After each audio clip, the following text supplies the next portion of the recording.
రాష్ట్ర పౌర సరఫరాల శాఖ మంత్రి గారు నాదెండ్ల మనోహర్ గారి యొక్క మనసు మేరకు అశ్వత్థామ ఆతః కుంజరహలాగా ముఖ్యమంత్రి ఉప అని మనసులో అనుకునే పరిస్థితులు. ఎందుకంటే ఆయన మీటింగ్లో గౌరవ ముఖ్యమంత్రి గారి కిందే సంబోధించుకున్నారు. అయితే మనసులో ఉప అనుకుని ఉంటారు. సంవత్సరాల కాలం ఈ ప్రభుత్వాన్ని, ఆంధ్రప్రదేశ్ రాష్ట్రంలో ప్రభుత్వాన్ని నడిపినటువంటి పవన్ కళ్యాణ్ గారు నిన్న రాష్ట్ర వ్యాప్తంగా కాకుండా దేశవ్యాప్తంగా ఆయనకున్నటువంటి పార్టీ కార్యకర్తలందరినీ కూడా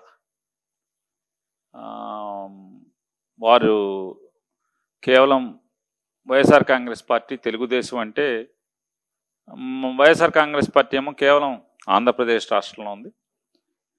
తెలుగుదేశం పార్టీ అయితే మొత్తం ప్రపంచవ్యాప్తంగా ఉంది, అంతర్జాతీయ పార్టీ అది.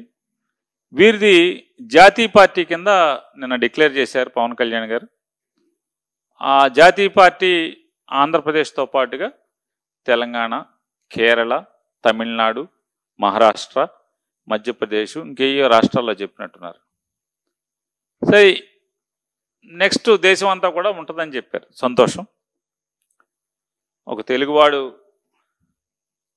పార్టీ పెట్టి దేశవ్యాప్తంగా దాన్ని పార్టీని ఎదిగిస్తున్నందుకు, సో దేశవ్యాప్తంగా ఉన్నటువంటి పలు రాష్ట్రాల్లోని కార్యకర్తలందరినీ కూడా ఆయన కూర్చోబెట్టి ఈ 1.5 సంవత్సరంలో తన ప్రభుత్వం యొక్క సాధించిన ప్రజలకి,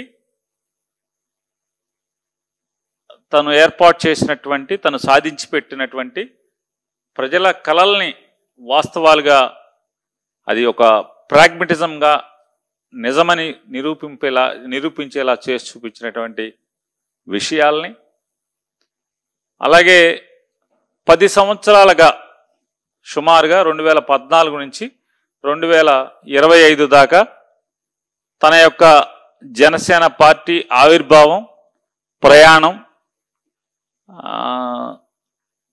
ఐడియాలజీ, ప్రాగ్మటిజం, ఇంకా పలు రకాల నోరు తిరగని పదాలతో ఆయన చెప్పినటువంటి ఆశయాలు అవన్నీ కూడా మనం విన్నాం, చూసాం. పెద్దగా ఆయన గురించి నేనేమి ఈరోజు చెప్పదలుచుకోవట్లా. ఎందుకంటే దాదాపుగా ఆయన ఐడియాలజీని, ప్రాగ్మటిజంని నమ్మి వారి వెనక వచ్చినవాడు. వాళ్లే సతమతం అయిపోతున్నారు అర్థం కాక. ఐడియాలజీ అర్థం కావట్లేదు,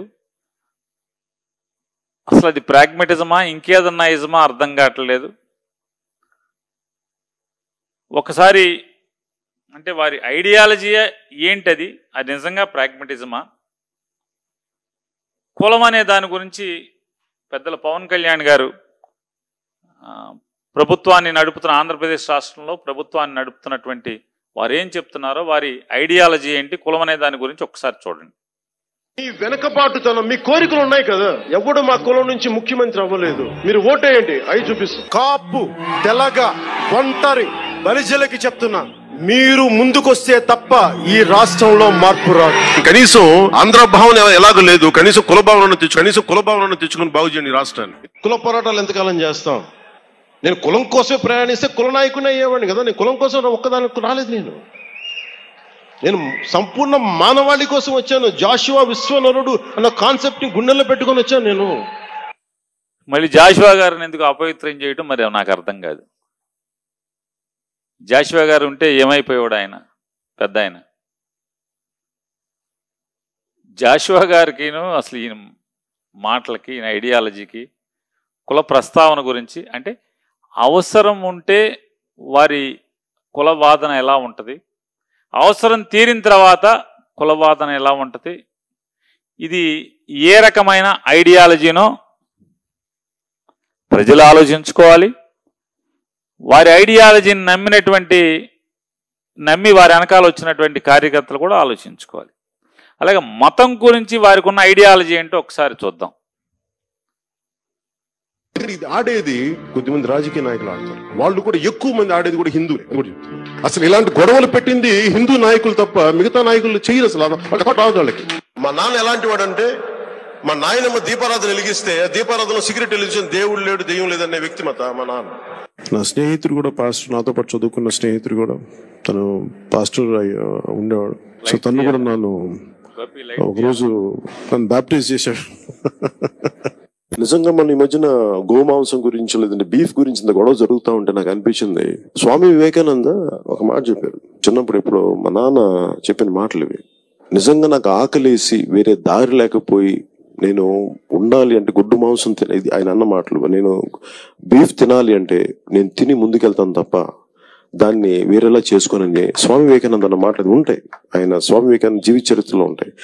అంటే తిండి ఏది తిన్నామని కాదు, నిజంగా మరి తిండి శాకాహారమే తింటే అందరు గొప్పవాళ్ళు అయిపోతారంటే మరి గుజరాత్ లో గోద్రా ఘటన ఎందుకు జరిగింది? హిందూ ధర్మాన్ని మీరు అగౌరవపరుస్తున్నారు. అరే నేను హిందువుని, చాలా బలమైన హిందువు, నేను కూడా అది కూడా చెప్తున్నాను మీకు. ఎవడు బలమైన హిందువు అంటే అన్ని మతాల్ని సమానంగా చూసేవాడే బలమైన హిందువు. కానీ కోట్లాది మంది హిందువులు అపవిత్రమైతే, ఈ ప్రసాదం అపవిత్రమైతే ఒక్కరు కూడా మాట్లాడకూడదు, ఇది సెక్యులర్ వ్యవస్థకి విఘాతం అంటే హిందువులకి మనోభావాలు ఉండవా? ముస్లింస్ ని ఇస్లాం సమాజాన్ని చూసి నేర్చుకోండి. వాళ్ళు అల్లా అంటే ఆగిపోతారు, మనం గోవింద అన్నం ఆగం. మన దేశ దౌర్భాగ్యం మనం హైందవ ధర్మానికి మన గౌరవం ఇవ్వం.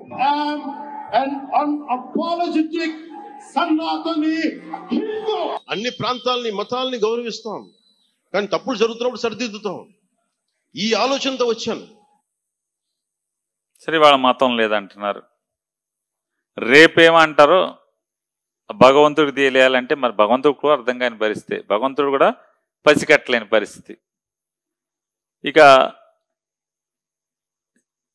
పొలిటికల్ స్టాన్స్ గురించి అంటే ఒక రాజకీయ సిద్ధాంతం గురించి, ఆయన సిద్ధాంతం గురించి కూడా చెప్తారు. ఆయన రాజకీయ సిద్ధాంతం ఎట్లా ఉంటుందో ఒకసారి చూద్దాం.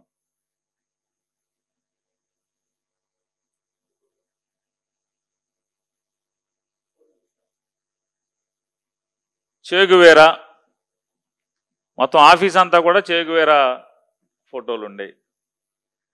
ఆ తర్వాత మాయావతి గారితో ప్రయాణం, కమ్యూనిస్టులతో ప్రయాణం, మోడీ గారితో ప్రయాణం, ఇప్పుడు మామూలు కాషాయ బట్టలతో ప్రయాణం, ఇవాళ మళ్ళీ తెలుగుదేశంతో ప్రయాణం. అంటే రకరకాల స్టాన్సులు, పొలిటికల్ స్టాన్సులు. అంటే లెఫ్టిజం, రైటిజం, సెంట్రలిజం, ఒకిజం కాదండి, అదే పవనిజం.